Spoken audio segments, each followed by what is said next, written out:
I'm Jessica Ward, 24 years old, standing in my Orlando apartment surrounded by family and friends. It was supposed to be a simple family dinner celebrating my first home. But then my sister grabbed the fork like a microphone, her voice cutting through the room, sharp and unyielding. "I've already talked to a lawyer," she declared, her finger jabbing straight at me. "From this moment, this house is mine. You need to get out right now." My heart slammed to a halt. My boyfriend just fiddled with his napkin, his gaze fixed anywhere but on me. Under the table, my best friend's hand clamped onto mine, her squeeze a silent anchor. The entire room turned to ice, every single pair of eyes locked on me, waiting for the collapse. Their stares burned like accusations, a mix of judgment and raw betrayal. Her bold claim wasn't some idle threat, it sliced right through the foundation I'd scraped together. I should have caught the red flags earlier, those late-night messages lighting up her phone, the secretive whispers with my boyfriend, the casual way she strolled through my rooms as if marking territory. But I'd been too wrapped up in my independence, convinced family bonds equaled unbreakable trust. That illusion shattered in an instant. My boyfriend's damning silence roared louder than her outburst, confirming the cracks I'd ignored. I held still as she wrapped up her tirade, my blood pounding mentally, ticking off the seconds 3, 2, 1. The hush lingered heavy. Then I rose calmly, my hands unshaking as I dipped into my purse and drew out the one thing that flipped the script on them all. This wasn't defeat. It marked the launch of my counterstrike. A counterstrike to shield my hard-won space, to force the truth into the open, and to dismantle the web of lies woven by those closest to me. In that charged moment, I shed the naive version they expected. I'd battle back fiercely, no matter the fallout or the revelations ahead. Has betrayal shattered trust in your family like this? Tell me your experiences in the comments below. Sometimes one moment can flip your whole world. 6 months before that family dinner, I thought Joshua and I were on the cusp of something solid. We had just signed the papers for a 2-bedroom condo in Orlando, Florida. It was bright with tall windows letting in the sun, and best of all, my very first place after scraping by in rentals. To me, it represented independence, finally locking in, especially with my entry-level job at a local retail chain paying off. I pictured turning the spare room into a home office, maybe adding some plants to liven it up. Joshua Mills. My boyfriend seemed thrilled at the start. We spent evenings mapping out the layout, picking paint samples, and debating over affordable decor from online stores. But as the weeks rolled on, a shift happened.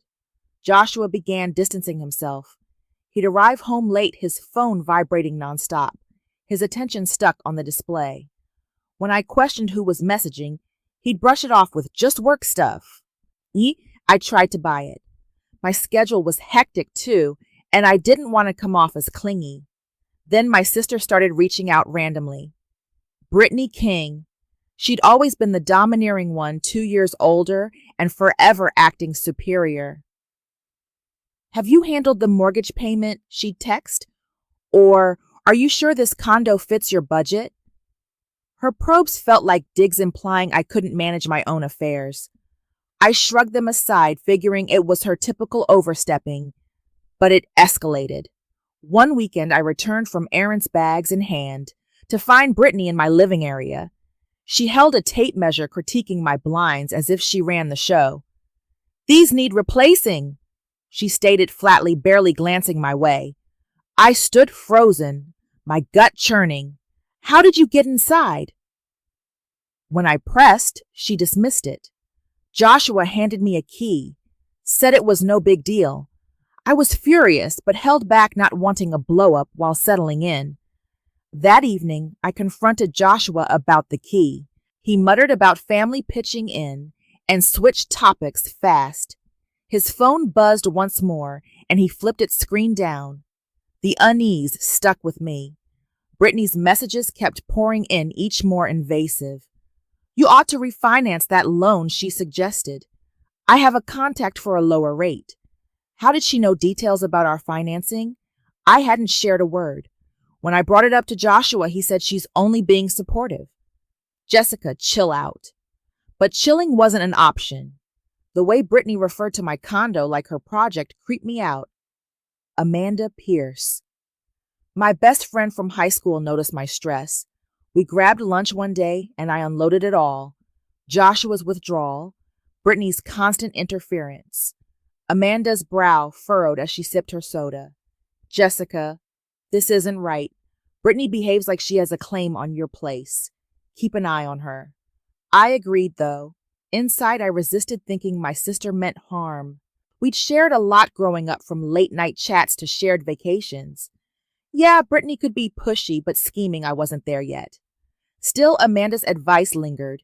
I began monitoring Brittany's remarks and surprise drop-ins more closely. One afternoon, I caught her rifling through stacks on my counterbill's loan papers. Just browsing, she claimed, with a grin that felt off. My discomfort built a pressure in my chest. I told myself family didn't stab each other in the back. Yet every time Brittany appeared, every evasion from Joshua, that pressure intensified. I started questioning what secrets they held and why. Another day, I walked in to see Brittany adjusting my couch cushions, discarding the ones I'd chosen like trash. Her shoes tapped against the tile, her scan of the room disapproving. This setup requires a real refresh, she commented without turning. I lingered in the entry errands forgotten. Brittany, why are you here? I demanded, tone edged. She spun, her expression calculated. Helping out Jessica. Your choices don't suit a condo this nice. My temper flared. Helping? She hadn't rung the bell or waited. When I asked about entry, she shrugged. Joshua provided the key, mentioned it was okay since I assisted with the initial payment. My stomach dropped. Assisted. That was false. I'd funneled all my savings from overtime shifts into this down payment. Brittany hadn't chipped in anything. I dropped the bags, hands unsteady. You didn't assist at all, I countered, voice firm. Brittany arched a brow, unmoved. Oh, Jessica, drop the drama. I've backed you and Joshua for ages. This condo is partly mine, too. Her statement stung like a blow. Backed us. She'd never loaned cash, just endless critiques. I wanted to yell, but I restrained my new life, feeling shaky. That night, I waited for Joshua's return. He entered, phone alerting, as always, hardly acknowledging me. Why does Brittany have access? I asked pointedly. He sighed, undoing his shirt. She's aiding us, Jessica. You're overthinking. Overthinking. The air thickened. He averted, checking his device, and I glimpsed a message alert before he angled it away. Next morning, with Joshua showering, I snatched his tablet. My pulse raced as I accessed his inbox, a first for me.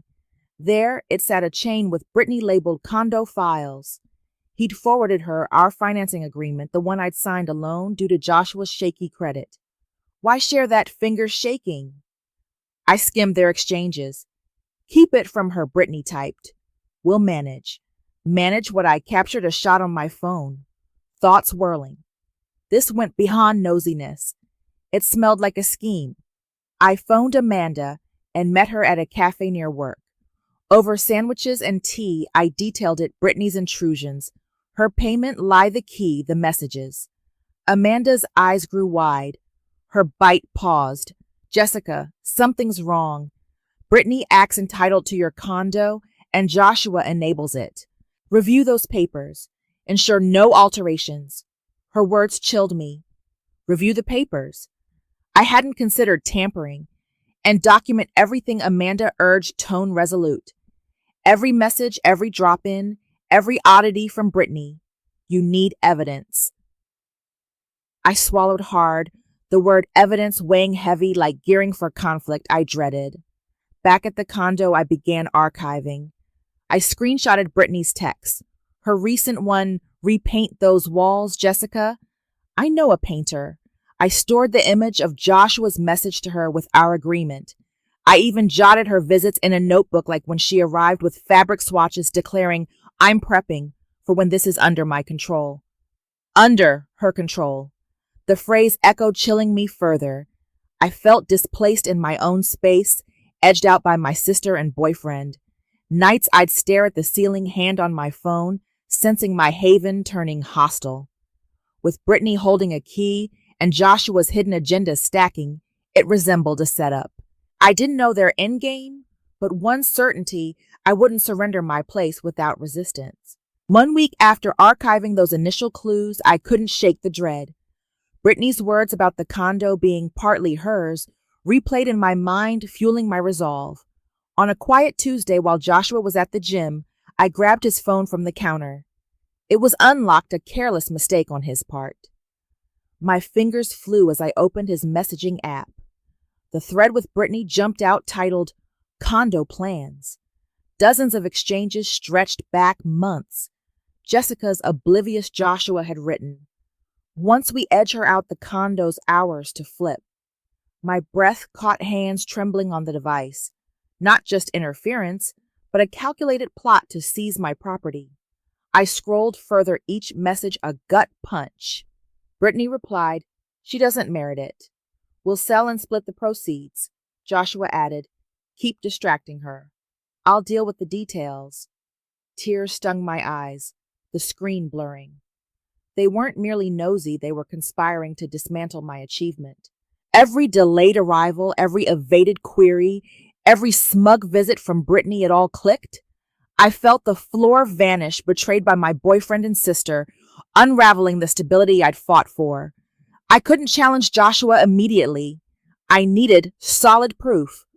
The following day, I dialed Brittany, hitting record on my voice app. "Why this, Brittany?" I asked, steadying my tone. She chuckled, icy and sharp. "Jessica, you're outmatched. That condo exceeds your grasp. I'm just straightening it out." I pushed straightening by eyeing my home. She hesitated, then lowered her voice. "Step aside. Joshua and I will oversee it properly." My skin crawled. She'd confessed her intent to sideline me. I saved the audio adrenaline surging, my determination solidifying. That afternoon, I headed to Amanda's apartment, my device loaded with captures and the recording. She played the file, her jaw set. "This is vile," she declared, voice edged with anger. "They're scheming to rob your future, Jessica. Time to retaliate." She assisted in sorting it, all shots of the text, the financing share, Brittany's taped admission. "You have grounds for legal action," Amanda stated, gaze unwavering. "They won't escape this." I nodded, emotion clogging my throat. The deceit pierced deep. Joshua, my partner in this venture, and Brittany, bloodkin, uniting to crush me. But a fire ignited within. I wasn't merely wounded. I was furious. This condo symbolized my autonomy, my breakthrough.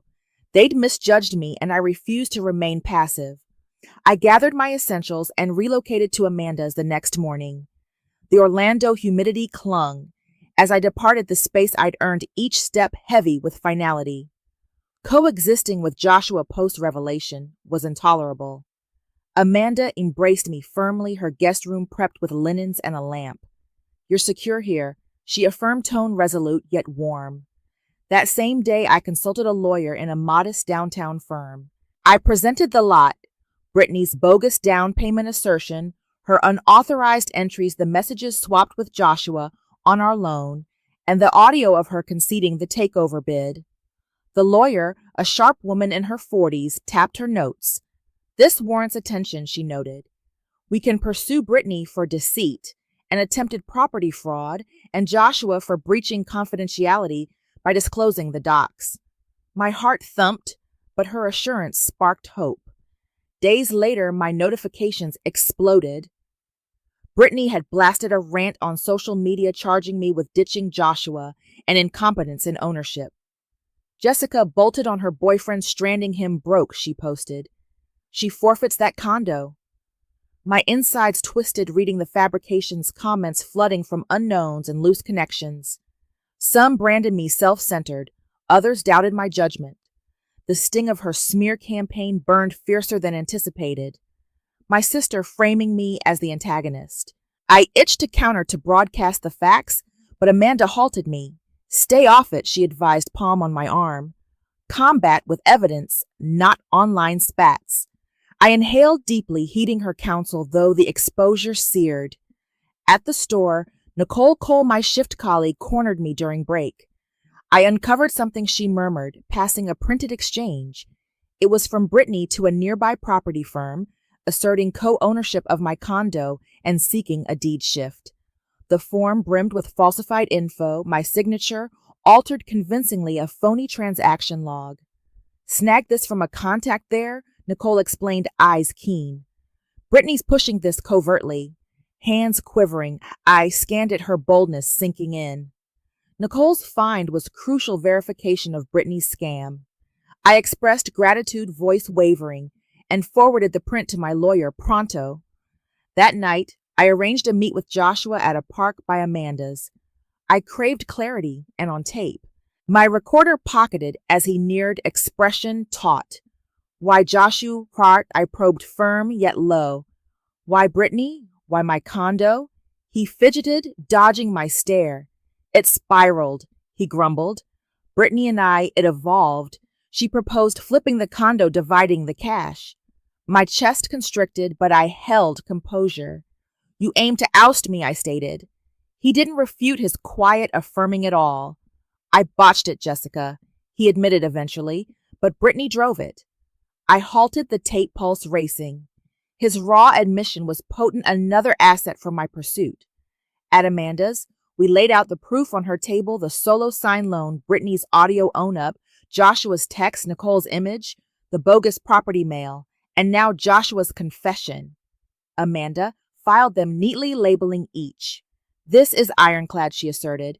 Your lawyer will dismantle them. She met my eyes, softening. You're tougher than you realize, Jessica. I didn't sense toughness. I felt shattered, forsaken by my innermost circle. Yet surveying the evidence, the reality I'd unearthed, a change occurred. This transcended the condo. It concerned reclaiming my worth, my standing for myself alone. I braced for the impending clash, regardless of its messiness. The courtroom loomed in my thoughts, but first came the family dinner that twisted everything. The morning of the event felt wrong from the outset. I rose with a knot in my gut, the weight of gathered evidence pressing on me. The Orlando condo was prepped, fairy lights draped the patio, snack platters covered the counters, and light tunes played softly. Guests trickled in, their voices filling the air with chatter. A cousin arrived with a quick embrace and a grin that vanished quickly. Amanda bustled about, setting out beverages, her glances scanning, as if sensing the brewing storm I fought to conceal. Joshua hovered, but stayed detached, fingers on his phone, skirting real talk with visitors. I plastered on a smile, welcoming all, pushing down the rising anxiety. This marked my new chapter, my solo triumph. Yet Brittany's influence shadowed it. She showed up fashionably late, striding in with a pointed smirk, her eyes appraising every corner like a critic. Midway through, Brittany seized a spoon as a makeshift mic from the table set up. Talk hushed, attention shifting to her. An update for everyone, she proclaimed, tone authoritative and chill. I've consulted a lawyer, and today I claim rightful ownership of this condo. My lungs seized, heart hammering. She jabbed a finger my way, gaze gleaming. Jessica has no place here. She can't sustain it, time for her exit. The statement struck like a blow, each syllable carving deep. Murmurs rippled through the crowd. The cousin's grip tightened on her cup, mouth agape. Amanda clutched my elbow, murmuring, "Steady, Jessica." But steadiness escaped me. My cheeks flamed, ears ringing with my pulse. Joshua lingered in the shadows, nursing his drink, eyes downcast. Not a syllable, not a peek. His mute complicity thundered over Brittany's speech. The space-constricted kin, colleagues, acquaintances, all fixated on me, their whispers buzzing like interference. Brittany's grin broadened her poise, unbreakable, as if she'd already seized control. My brain raced, linking her down, payment falsehoods, her trespasses, the correspondences with Joshua. It formed a deliberate trap I'd missed. My limbs shook, body rooted. I yearned to retort, to extract truths, but my voice stuck. Thoughts tangled. How could my sister orchestrate this? How could Joshua stand idle, Amanda's hold, remained her words soft but anchoring. "We'll sort it," she whispered.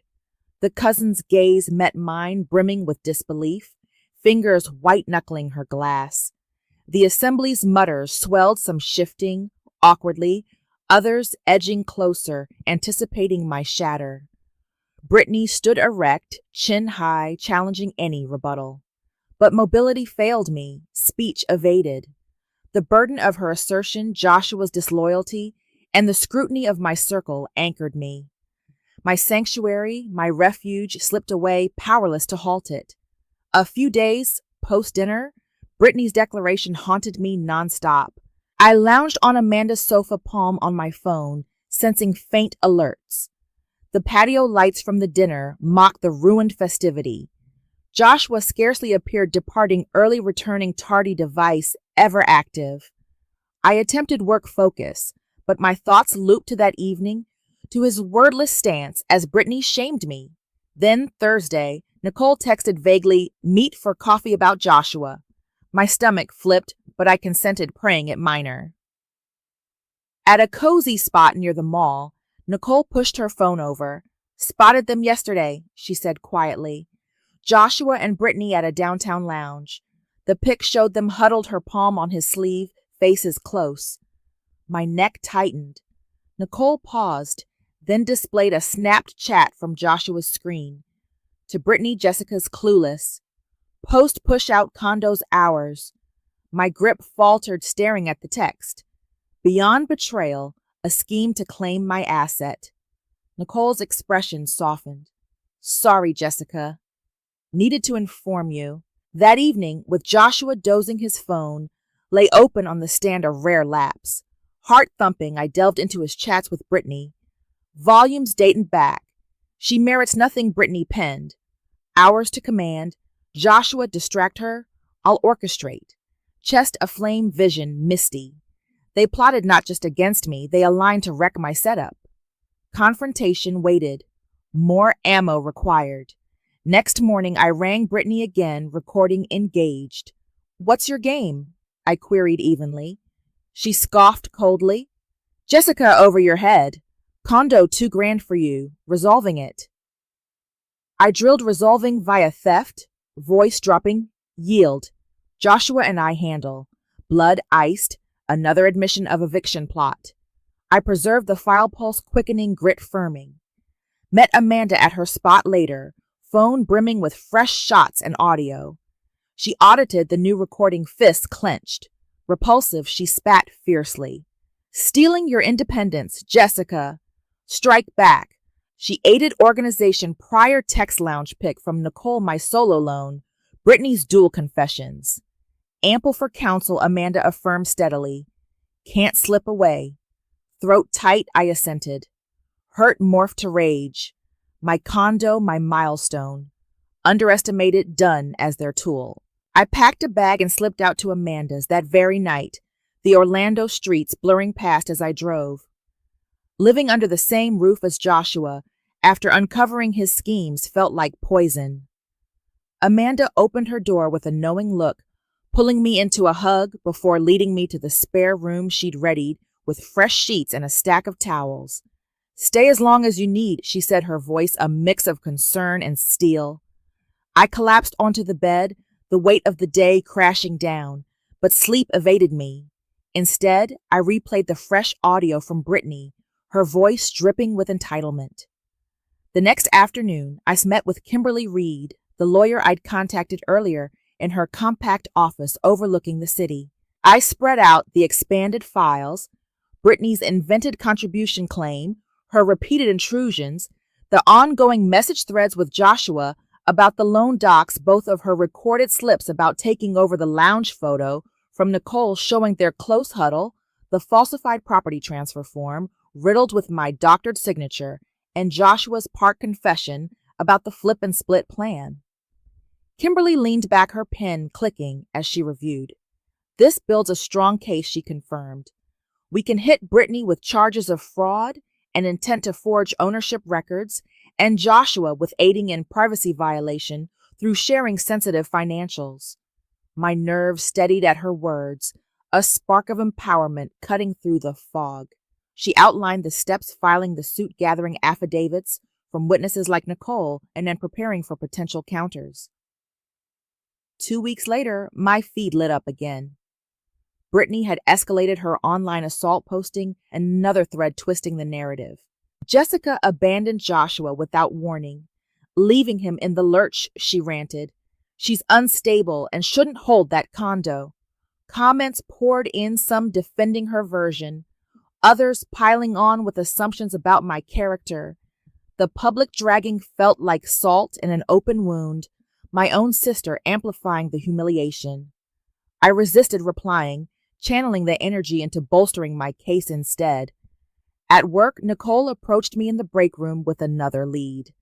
"Dug this up," she whispered, sliding over a USB drive. It contained emails from Brittany to the same property agency pushing for an expedited review and attaching more altered docs with fabricated payment proofs. "Got it from my buddy there. Brittany's been hounding them weekly." My pulse quickened as I plugged it in later at Amanda's the audacity glaring on screen. This wasn't just a one-off. It was a persistent campaign. I thanked Nicole profusely and emailed the files straight to Kimberly. That evening, I texted Joshua for another meet, this time at a quiet bench in the same park recorder ready in my jacket.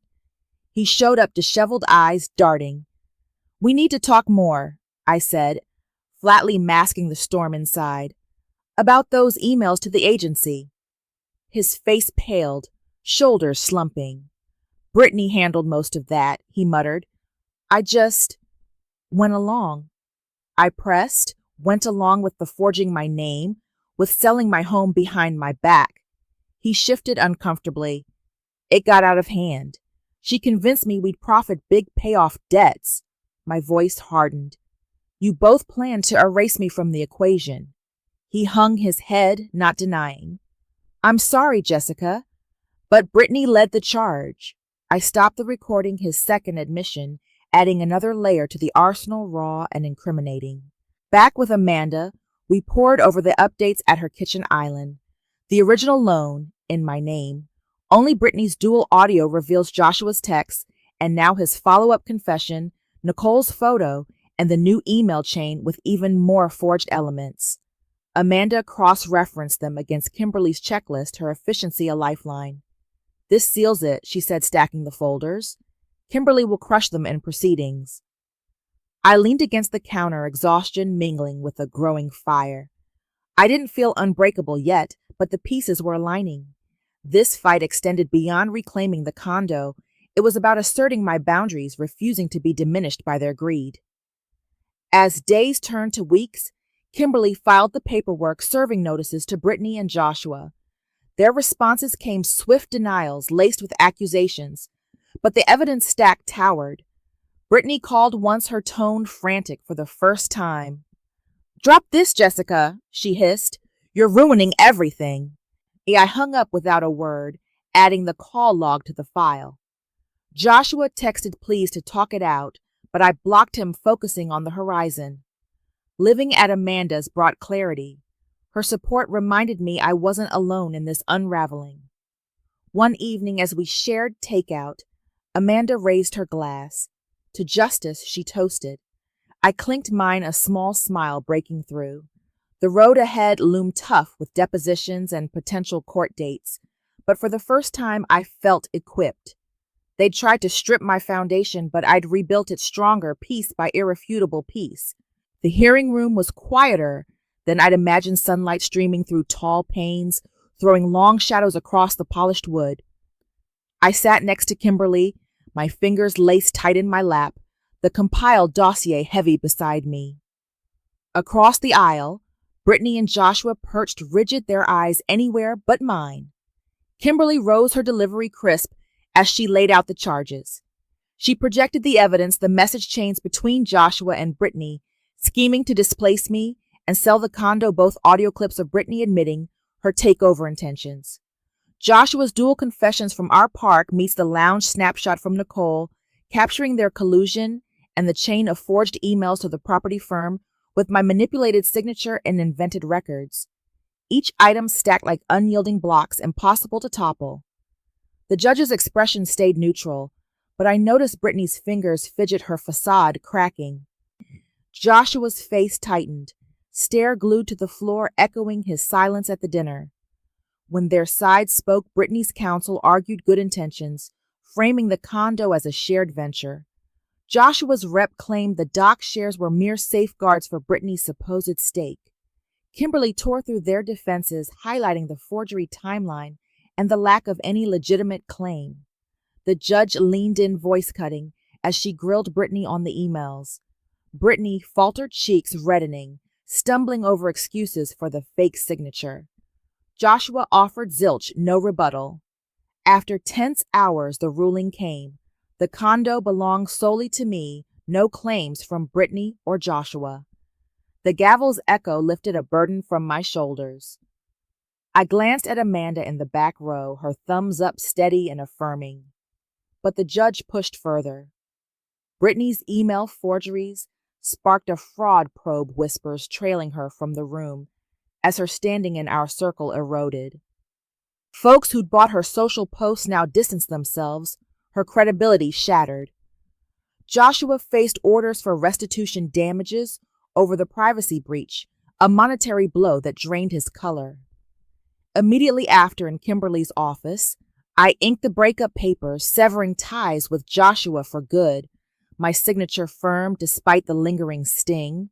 He wasn't the ally I'd believed, and I wouldn't let him shape my path. The docs hit the system that day, ending it clean. With the verdict fresh, I didn't stop at legal wins. That evening, from Amanda's laptop, I crafted a measured post on my social accounts, sharing key snippets, blurred but damning text exchanges, audio excerpts of their admissions, the forged forms without personal details exposed. I captioned it simply, "Exposing the truth behind the betrayal family and partners plotting to steal my home. Justice served, but the scars remain." The post exploded, overnight shares rippling through our networks. Comments flooded with support, many from mutual contacts horrified by the revelations. Brittany's employer, a local firm, caught wind her role involved client trust, and by week's end, she was out her professional rep in tatters. Whispers of her deceit spread, doors slamming in her face as job hunts floundered. Joshua fared no better. His workplace, tied to finance, frowned on the privacy violation angle. He got sidelined, then let go amid the buzz. Friends we'd shared ghosted him, his social circle shrinking to echoes.